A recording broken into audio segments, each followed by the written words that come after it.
Hello listeners, and Happy New Year. This is Rick Clark, and welcome to another Underscore podcast, episode 8. Apologies for the lack of new episodes these past few months. I've been very busy with the production on a few albums. We'll be talking about those here in the coming weeks. Today I'm joined by composer and arranger Scott Buckley, an Australian composer based in Brisbane, who's been writing for film, games and advertising since 2003. Scott's known for cinematic music that blends orchestral writing with electronic texture, and if you don't recognize the name, you've almost certainly heard the music. A huge part of Scott's output is his Creative Commons music library, built for filmmakers, game designers and content creators, meaning it's free to use with proper credit. That library alone has been used in over 2 million YouTube videos, which is a pretty wild kind of audience reach when you think about it. Today we're also digging into Scott's work with London Music Works and Silver Screen Records, including the upcoming music from the Elder Scrolls album. We'll talk about translating iconic game themes into the orchestral world and how he went about arranging this album. So, without further ado, here's Scott Buckley. All right, Scott Buckley, welcome to the Underscore. Thanks for doing this. So, as we were just talking off tape, we've been working together for a number of years. We came to 10 years. It's probably maybe even a bit more than that. But we've been working on some of the Silver Screen re-recordings, some original music that you've written for some of the Silver Screen Originals titles. And it's just great to chat and talk about some of our sordid past and what's coming up in the future, and a little bit about you as a composer. Yeah, I'm so excited for this. I mean, it's, as I said, it's been maybe 10 years we've been working together, and it's been all, digitally, in digital discussions. There's never been us actually talking, and it's the first time hearing, apart from hearing your lovely voice on the previous podcast, this is the first time hearing it live, and it's like it's a wonder. It's a beautiful voice, I have to say. Well, very, very nice. Well, thank you. Actually, it's weird. I've always disliked my sound of my own voice. I think everyone doing a podcast. Everyone does. Like part of that process. And got to get over yourself sometime. All right. Well, so let's delve into your origin story and how you came about getting into music. Because was it your first profession, or was it science that came first? No, music definitely was my first profession. And it was sort of, I guess the music sort of caught on fire very early in my life with, my parents, particularly my mum, getting me into piano playing very, very early. And I got, drilled into, the procession of doing exams and trying to get as good a performer as I could be as a kid and as a teenager. But that side of music very quickly wore off as I got older, but it was the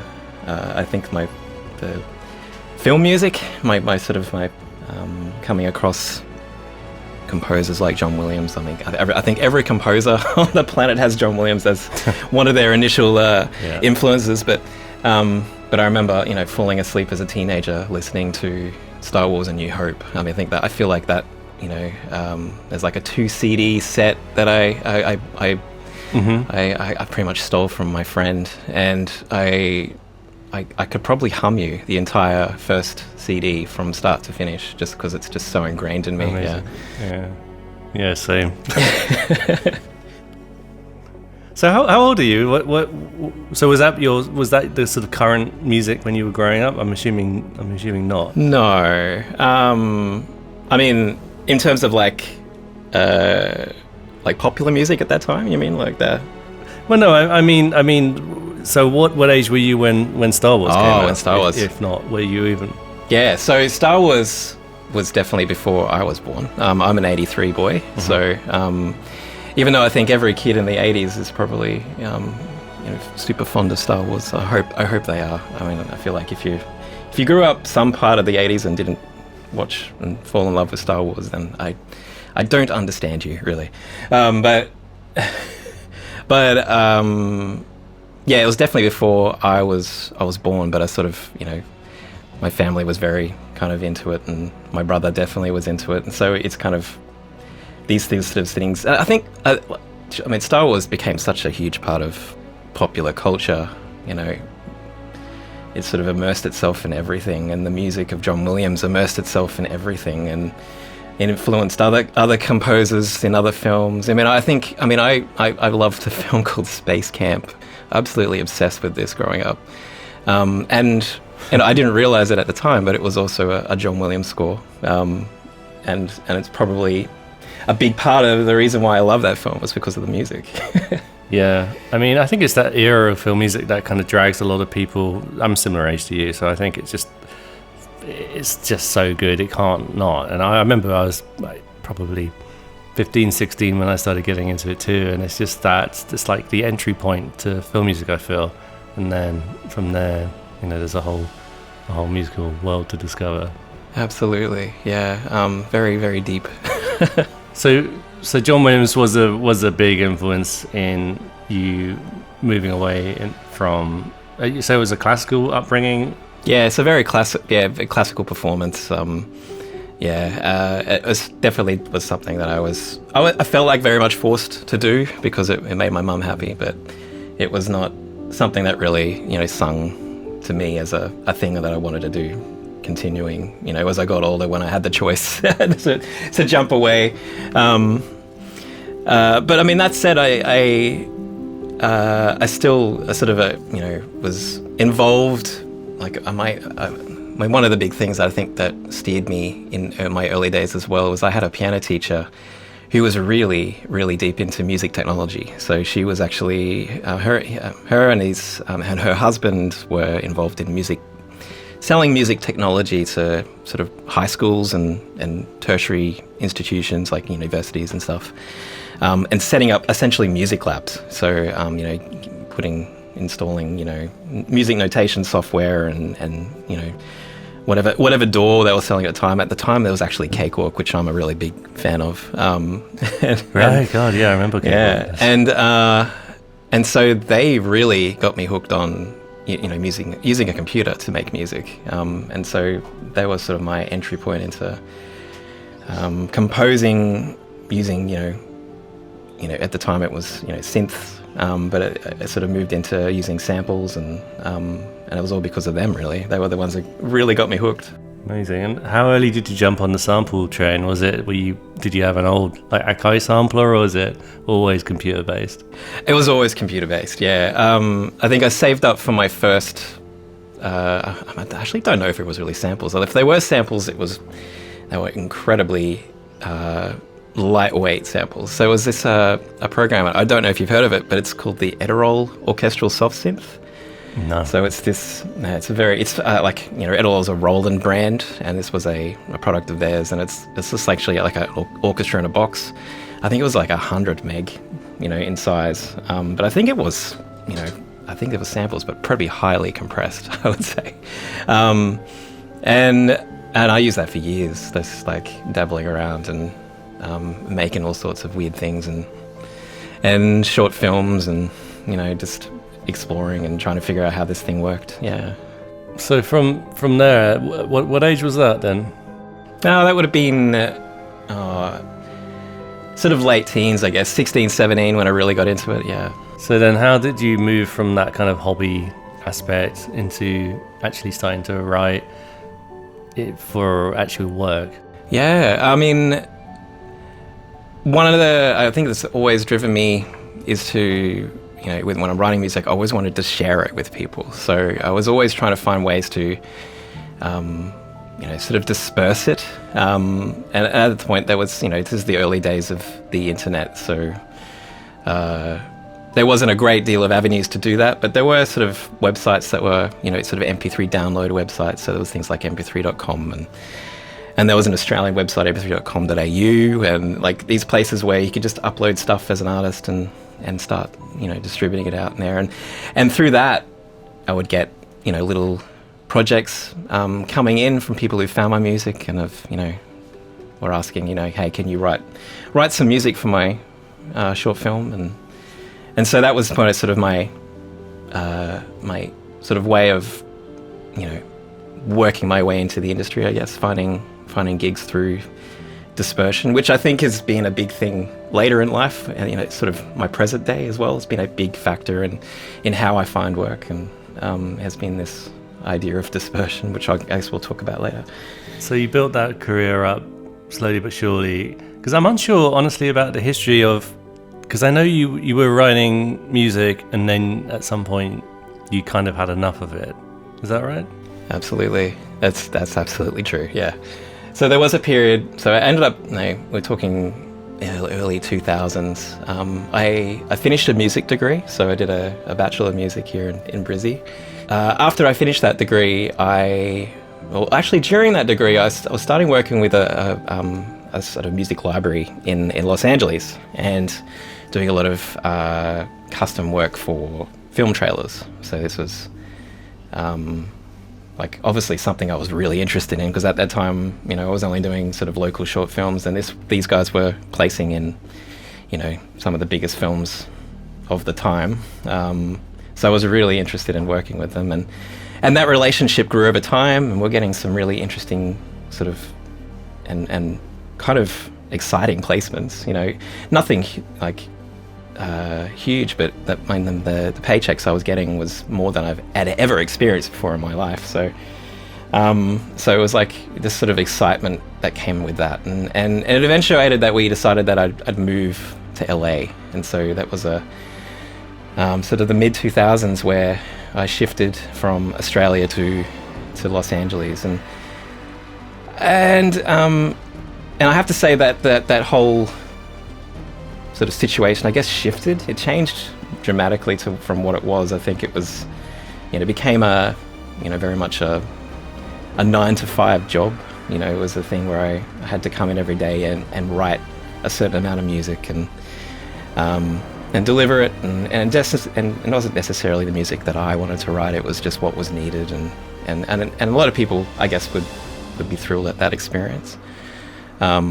Because it is a job, I was actually getting paid a salary, and it's very rare for that to happen, particularly for new people moving to Los Angeles. But enough time doing that sort of thing,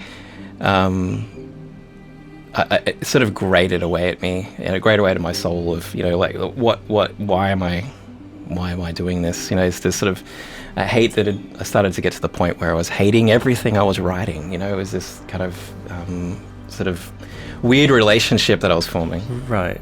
When it becomes a grind like that, I think it's a sign to stop and refresh. I couldn't imagine having to sit down and write on a 9-to-5 and have that kind of pressure of finding the inspiration for something interesting to come out rather than on your own time, Yeah, absolutely. Often, like as a working composer, you are working on projects where you have to get stuff done, right? Like you are trying to get something out the door for a deadline, and that happens all the time. But often these projects you're invested in, like you have a say in how it rolls out and how it's a bit more anonymous, I guess, right? Exactly. Yeah, I think like sort of the library music side of things I became very much this sort of ghost person in the background. There was this no, I wasn't there for recognition, but it felt very, you sort of disappeared, and I mean, there was also these sort of issues that cropped up between myself and my employer as well. There was all sorts of sort of weird things that were happening that sort of culminated in me kind of feeling like this. But in the end, I decided just to pull the plug, and because I was definitely not in a good place, and so I ended up leaving LA, moving back to Australia, and sort of spent a lot of time just like, what am I doing? Like I tried getting back into some sort of music work back in Australia, whether it be writing or working. I was doing a bit of retail as well at the time, just to sort of stay in the industry, but my heart was just not in it. And I was like, I became this sort of decision that came about after a long period of time. What do I do? And for some reason, out of the blue, science became something that I was really interested in. And I think part of it was because I had this impression, I think a lot of people do when they think of science, is that it's something that's meaningful. You know, it's something that contributes to the world rather than just adds noise. I know better now.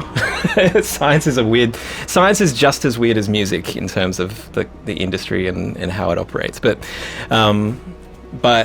at the time, the science was just like, this golden sort of shining light on the horizon that, you know, could give me a wonderful future, you know, doing something that means something to the world. And so that's kind of where I sort of shuttled towards. And thankfully, I had great support from my wife as well, who was happy for me to just shift gears and spend a lot of time studying and retraining to do that. But yeah, big gear shift as well. That's pretty unusual to go from music into science. Yeah.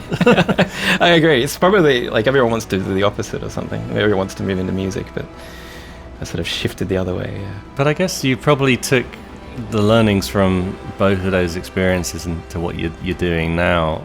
I mean, it's obviously one of your main kind of projects is your music library, and so I have a bunch of questions about this because it's fascinating. And so yeah, I guess the first question I have about it is how did it start? Were they just like tracks that you kind of tinkering with and just wanted to get them out there and you build it from there? Pretty much. I think so. Coming back to this idea of I was hating music, you know, the library became, well, at you know, initial stages, I guess it was just me, like you said, tinkering with tracks and just having a play, because I had this sort of still had this I was compelled to write something. I wanted to do something in music, but I wasn't sure what. And so I wanted to sort of reform my relationship, I guess, with music, so that it was framed in a way that I was okay with. You know, it wasn't about trying to make money. It wasn't about trying to impress people, you know, to make them like think that my music is incredibly valuable and like you should pay me lots of money to place it and things. It was never going to be about that. It was all these sort of little sort of rules in my head that music just had to be a fun thing that I did, you know. So that was the initial stages of the library. It's just me tinkering around and playing and sort of reintroducing myself to composition, because there was quite a few years where I just didn't do anything. And then over time, like coming back to this idea of like I wanted to share it with the world, I started just putting it on my website, you know, having it as available for people to download, and then, you know, uploading it to places like YouTube and SoundCloud, just to make it available to have people listen to it, and no pressure. If they don't like it, they don't have to listen. If they don't want to use it, they don't have to. But this idea of just sharing it with people, and it just started there. I guess it grew and grew and grew, and whilst I was working in science, I was living in Sweden I was there for 5 years, and that was probably the time where the library actually grew the most, because we started forming, me and my wife, we sort of helped me with the, you know, sort of management of it, and it was there where I started to form a routine around how I go about releasing music, and sort of forming this sort of cadence, I guess, of releases over time, so that there's a constant flow of new music into the library, and from there it's just grown, you know, quite a lot, and with the audience with it, which is really fantastic.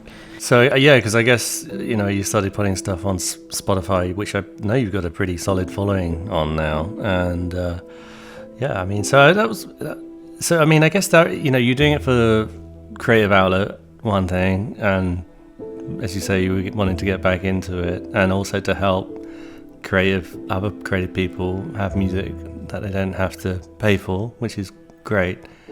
But I'm assuming the revenue stream through Spotify also is encouraging at this point too, because it's its own little business now, I'd imagine. It is. I mean, when you pull all the various platforms that you put them onto, plus I have a wonderful audience on Patreon as well who supports me, and many have been supporting me since probably the initial days of the library. When you add all those sort of pools together, actually it's a wonderful full-time income that came out of essentially just me making free music for the world. So was your debut on Twitch and streaming the music writing inspired by the fact that you had already a fan base and the Patreon support? So you sort of had a community already? Sort of. I mean, I think that's the Twitch streaming. I mean, my wife and I are big Twitch watchers, so we watch a lot of streamers on Twitch. We're big into games and love watching other gamers play it as well. So Twitch has always been a part of our household. And I was like, I mean, I don't see too many music streamers on Twitch sharing their music writing process or anything. That's not a very common thing to see. So I wanted to give it a go. I mean, this was whilst I was in Sweden, where you have long dark nights and there's nothing a great deal to do in the winter. So it was like I thought I'd give it a crack and see how I felt about it. And the one thing I think that after doing it for it's sort of tapered off a bit since I moved back to Australia. But whilst I was in Sweden, I was doing 3 days a week. The beautiful thing about Twitch streaming was actually it was almost like accountability. So this you were showing up to write music. That was you had this 3-hour block every couple of days where you were writing music, and it was just for the library. That was the work that was going towards the library, and that was a huge part of this consistency that I developed in Sweden, was essentially just having this time allotted, at specific times of the week to write music. Helped so much, and then the engagement as well. You have a lot of people who love to hang out with you and chat. But I think for me, and talking about the business of the music, I think the Twitch streaming just helped me become a consistent creator, consistent composer who was pushing out music at a good cadence, that fed the algorithm, that helped, boost numbers on videos and on plays. So it was this beautiful thing that kept me writing. Yeah, as you say, it's just accountability. You've got an audience wanting to see you do it. That's just another kick up the butt to do it, I guess. Exactly, yeah. And I think a lot of definitely folks out there who get a kick out of seeing things created before their eyes. Some are, you get such a diverse audience in those streams as well. Some are just there to, hang out and see some weird magic happen because they don't understand what's going on. But then there are, professional composers, that are also hanging out because they've got someone to chat to. Because we're all, a lot of composers are just sitting in their rooms doing, not talking to anybody for weeks on end. So same. Yeah. So it's a good place to just chat about things that you with someone who has similar interests to you. Yeah. These parasocial relationships are important, I think. So, I mean, how many tracks are you currently sitting at then? It must be fairly sizable now. I haven't checked the number, but I think it has to be close to 300 now. So, crikey. So it's getting up there. Yeah. Yeah. I mean, I guess it's small in terms of a lot of libraries out there, but it's I try to put a bit of heart into every one of them, so it's good. It's not doesn't become too generic. Then if you're some of those libraries, there's just so many tracks out there. So I think having your unique voice across the whole thing is probably quite unique. Yeah, I think so. I think a lot of people see a lot of my I guess over time you develop a style, and a lot of people hear that in sort of the DNA runs through a lot of my music, I think. And so I think maybe it helps them as well when they're, and not everyone's using it to put in their YouTube videos, but it helps them to sort of program, what they want. Having music that's kind of similar in tone does help, I guess, with music editing, and yeah, that helps. So how, like, process-wise, I did tune in a couple of times when you were Twitch streaming, just as curious, and it seems that you're pretty decisive about you're not someone that tends to linger too long on a decision when you come to writing. So from start to finish, typically, how long would you spend on these tracks? Yeah, I mean, it obviously depends on the style of track it is, but it's probably no more than maybe 15 hours a track, 15, 20, including, sort of the final mix and my level of mastering anyway. So so I try to my best to just plow through. I think, again, coming back to the Twitch stream, one of the things that I found myself very mindful of when I was, essentially performing. You feel like you're performing for these people who are watching you. One of the things I was really mindful of that I didn't want to be boring for them. I think a lot of composition can be you sitting with a 3-bar cello line for 4 hours trying to finesse the performance. But I didn't want that to be something that they were watching, because I knew that'd just bore the hell out of them. So it was always this, like, okay, well, let's get it done. We'll write this line and then move on. We'll just move on. And with the idea, I always had this idea that I'd come back maybe and fix things. But I feel like that the pace that I was writing, you get through the track quite quickly in that regard, where you're just sort of laying things down and moving forward. When you actually take in the whole track, because it feels like you're nearly finishing the track very quickly. You're taking the track in rather than these sort of small sections that you might be working on. These sort of small things that you could have focused on, for 4 hours, they just mean so much less once you've got the full track completed.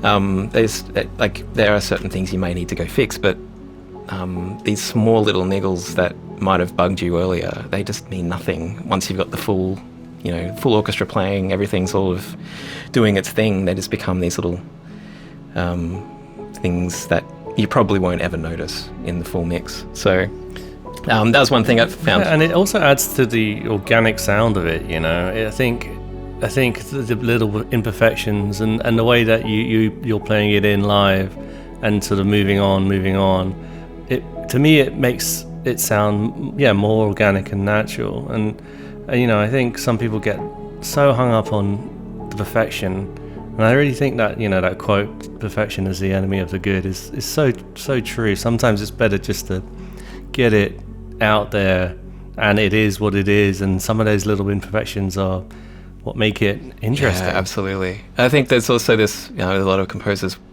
because you have the tools, you can quantize everything to an inch of its life, and it's become very rigid on the grid performances, and that's it. Yeah, there is no life left. It's just a soulless, soulless mock-up. And so I agree. I think those little imperfections makes everything much more lively and alive. I think I feel sorry for you sometimes, Rick, when you have to listen to all the stems separated, because you can actually hear all the warts once you hear everything, and it's all independently. So, apologize for my bad performances. Yeah, and it's no. As I said, I think it really adds to the vibe of the thing. I hate to use the word vibe, but it really does. And the only time with the off-grid thing it becomes tricky is if you have to record something live over the top. That's always interesting to repeat. Yeah, absolutely. But, I'm so sorry. No, that's all good. And actually, that's a good springboard to our next subject, which is, well, between you and I guess we've wrapped up the next project that really this podcast was kind of centered around, the music from the Elder Scrolls album. And we should have a quick chat about that. And I we'll be doing a little breakdown after this interview, so stay tuned. I'm going to go through and play some snippets from the album and talk a bit about the history of the music.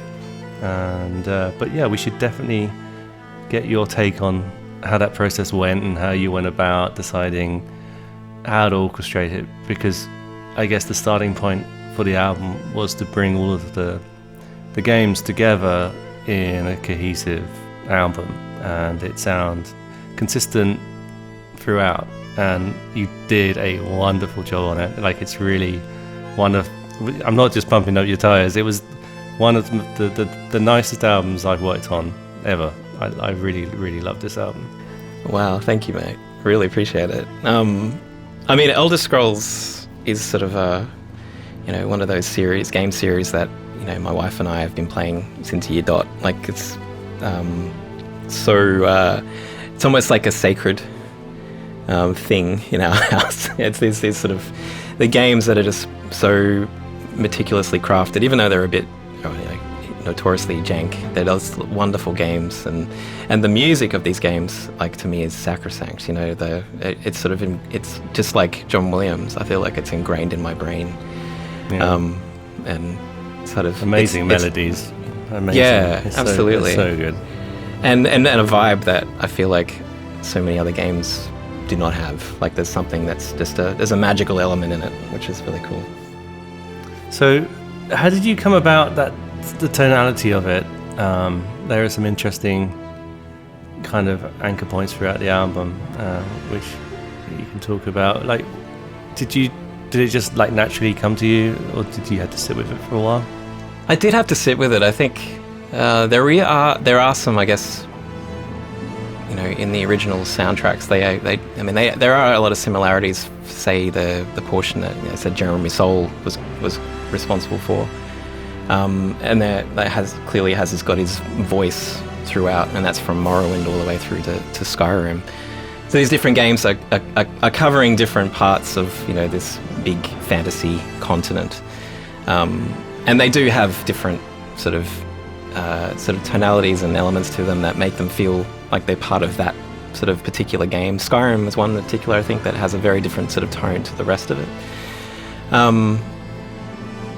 To make an album like this, where you're also including tracks from, we got Arena, which is the first Elder Scrolls game, and Daggerfall being the second one, which are done by, his name escapes me, the composer, but it's a different composer, and obviously from a different time as well. These are much more, very early MIDI sort of compositions, which have a very different tone to what Jeremy contributed to later on. So coming up with sort of a tone that would sort of carry the whole entire album was something that was really important. Having like a collection of instrumentation that could carry through nearly every piece, so that there was almost like a instrumental sort of theme carrying the album forward. So I did land on sort of a more sort of focusing in on some more, I guess, folk instruments from very different cultures, but things like Hardanger fiddle and dulcimer. I think very simple sort of contributions, but I think keeping a sort of a smaller tone in parts that use these sort of folk instruments that added a bit of sort of emotion and heart to a lot of the tracks. Yeah, I love that about it. That was a very smart move, I think. It seems very appropriate for the games and the music.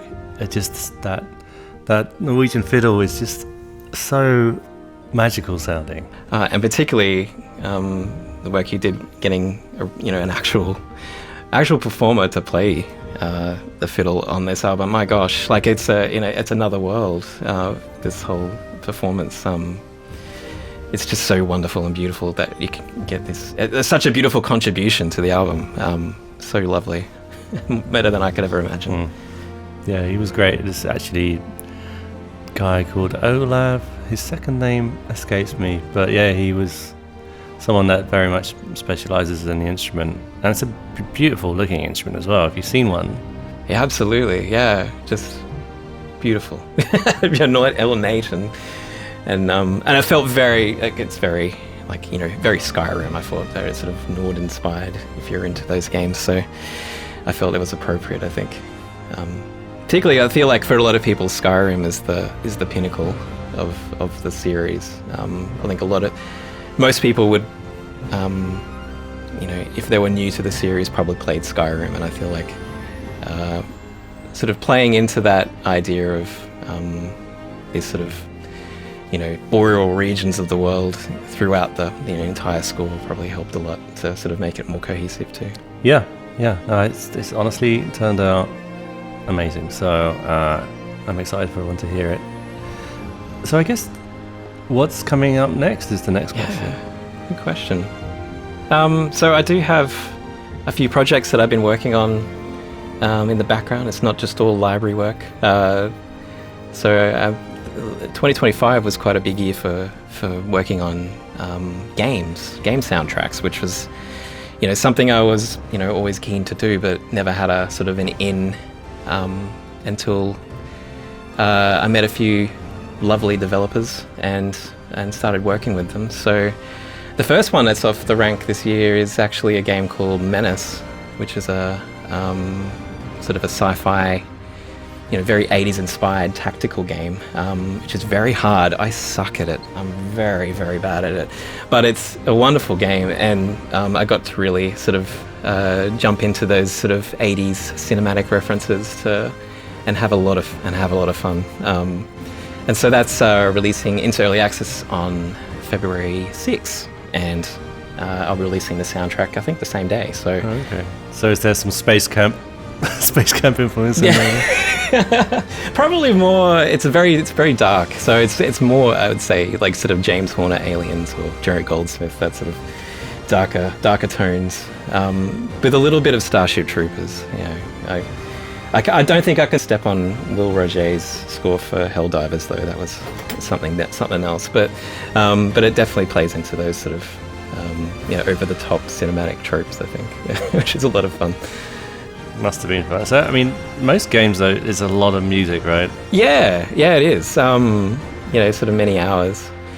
These games, I guess the work they've been working on, not so crazy, but there is a possibility for a new game this year that I'm sort of starting up with, and it's going to be many hours, I think. So it's like, a lot of work goes into them. But there's also, the one thing I love about games is that there is quite a nebulous sort of timeline to things, because development cycles for games are very, very long.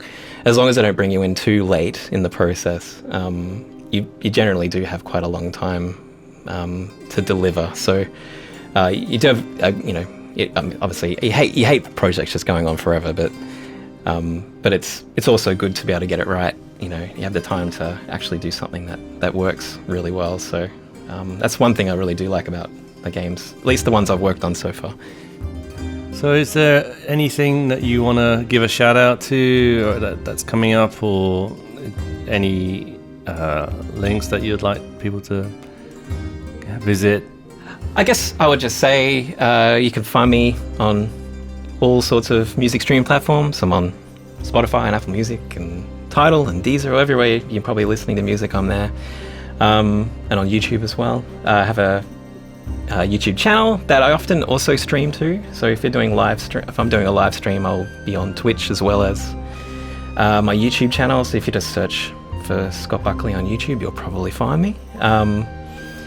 And my Twitch channel is twitch.tv/Scott_Buckley, which just makes it a little bit more harder to find, but that's fine. Well, I'll give out a personal recommendation. Your album Monomyth, which I believe was more of an album for album's sake rather than library music. Oh, cheers. Yeah, it was a good... Monomyth was a fun little project, just as like something to, create a story arc, essentially, a soundtrack of a film that doesn't exist really. So that was a good one. Yeah, I really like that album a lot. Well, Scott, I guess I don't want to hold you up too long. I know you've got stuff to do, but I really do appreciate your time. And unless you want to chat about anything else, maybe we should wrap it up. No, I think that's it. Thank you so much for having me. I really, really enjoyed chatting with you, man. Yeah, you're welcome, man. And we'll be in touch. I'm looking forward to whatever comes up next for us. I'll come knocking sometime soon, no doubt. Yeah, cheers. All right, mate. Yeah, take care. Cool. Thanks, man.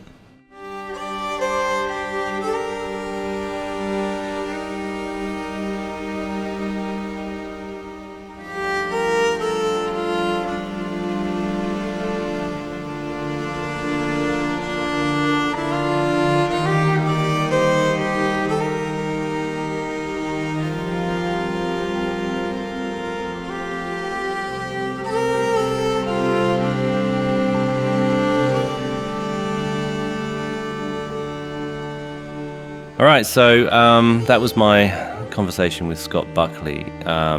So before we wrap this episode, I want to do a proper deep dive into the history behind the music we're celebrating on this album, because music from the Elder Scrolls is doing something more interesting than here are the greatest hits.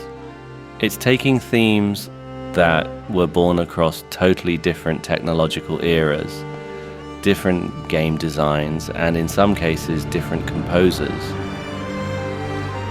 and it's translating them into one coherent sonic world, full orchestra, consistent genre, one palette, and with the Norwegian hardanger fiddle performed here by Olav Mjelva appearing throughout as a kind of tonal fingerprint, a single voice that keeps showing up to remind you this is one story.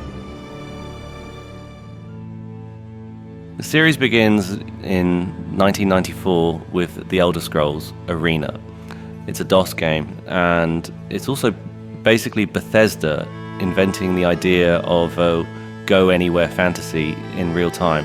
The music is composed by Eric Heberling. Now, the important thing musically is that in 1994, the orchestra was largely imaginary. You're dealing with a MIDI world, and what you hear depends heavily on the player's setup.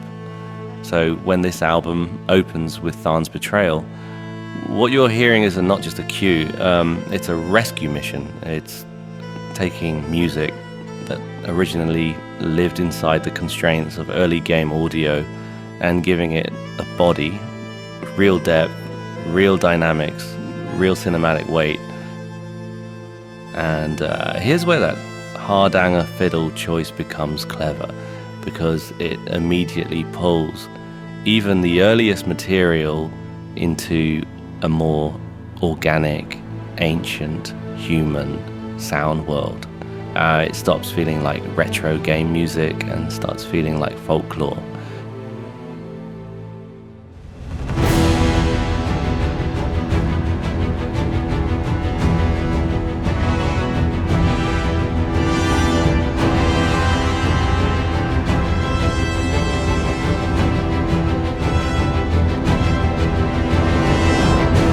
2 years later, Elder Scrolls Daggerfall arrived in 1996. This game scales up everything. The world gets absurdly big, systems get deeper, and the music leans even harder into modular writing that can support hours of exploration. The music is composed again by Eric Heberling, with Andy Ward joining him. On the album, with the main theme, the point isn't simply nostalgia, the point is coherence. In the original era, Daggerfall sits in that MIDI soundscape. On this record, it sits beside late-era orchestral and choral writing. Same cinematic language, same overall tone, same world.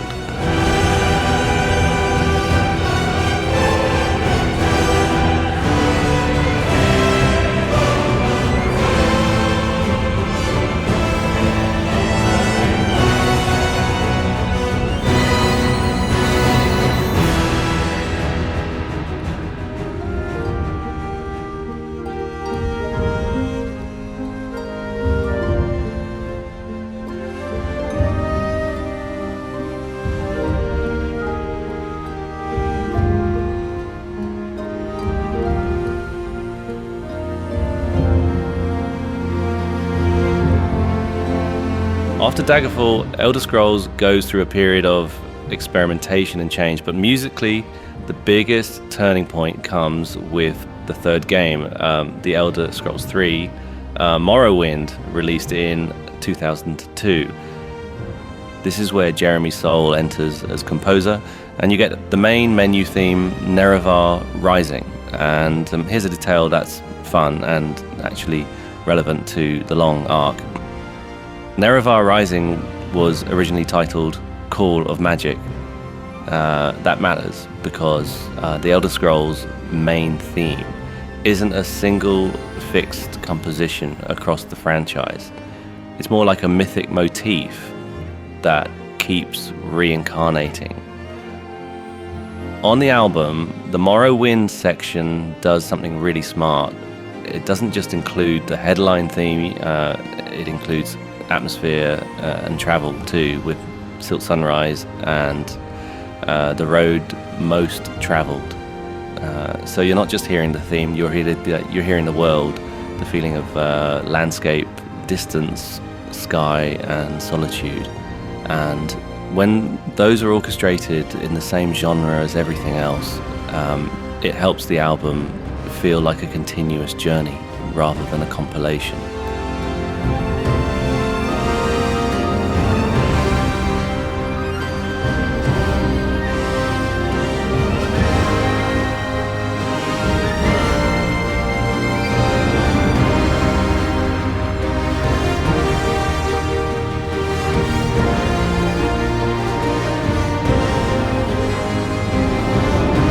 In 2006 comes The Elder Scrolls 4 Oblivion, where Jeremy Soule continues as composer. This is where Elder Scrolls leans into something very specific, a kind of pastoral nobility. It's less alien than Morrowind, more classical, more old world. And emotionally it's often gentle even when it's grand. You can hear this reflected on the tracks. Reign of the Septims, Glory of Cyrodiil, Watchman's Ease, and Harvest Dawn. And these cues are basically the Cyrodiil palette in 4 different lighting conditions. And because the album's concept is consistency, these tracks become a bridge. They connect the mythic motif of Morrowind to the monumental identity of what comes next.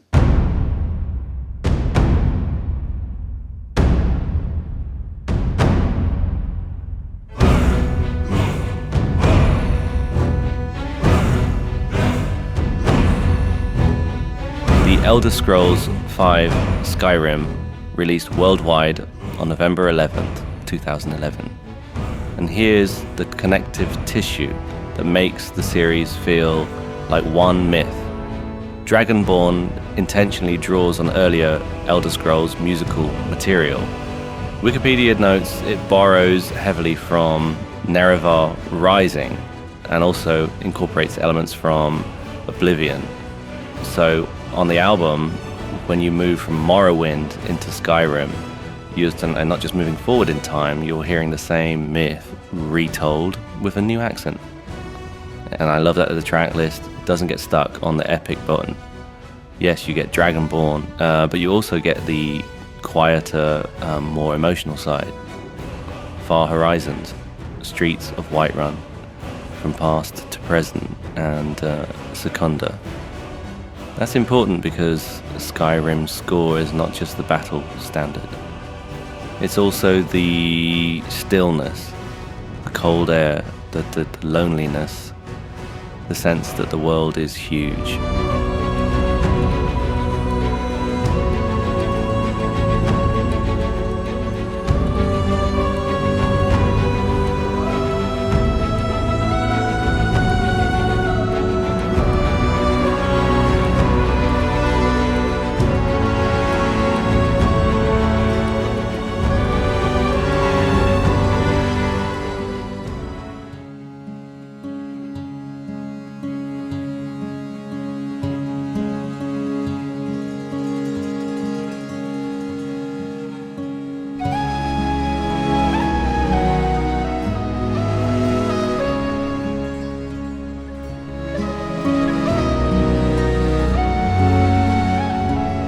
finally we get to The Elder Scrolls Online, released in 2014, composed by Brad Derrick and Rick Schaefer, with contributions from Jeremy Soule.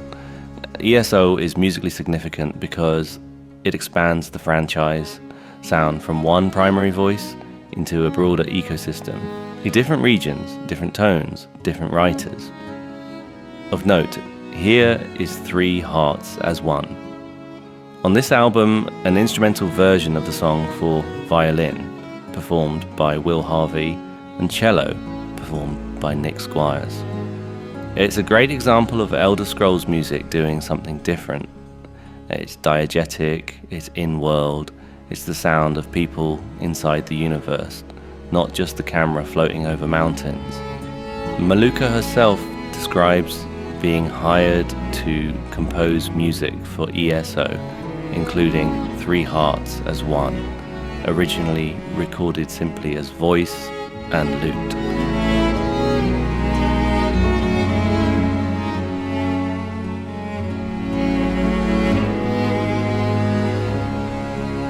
So we've gone from early MIDI-era scoring to symphonic myth-making to choir-driven ritual to an in-world song, and it all sits on the same record without snapping the illusion.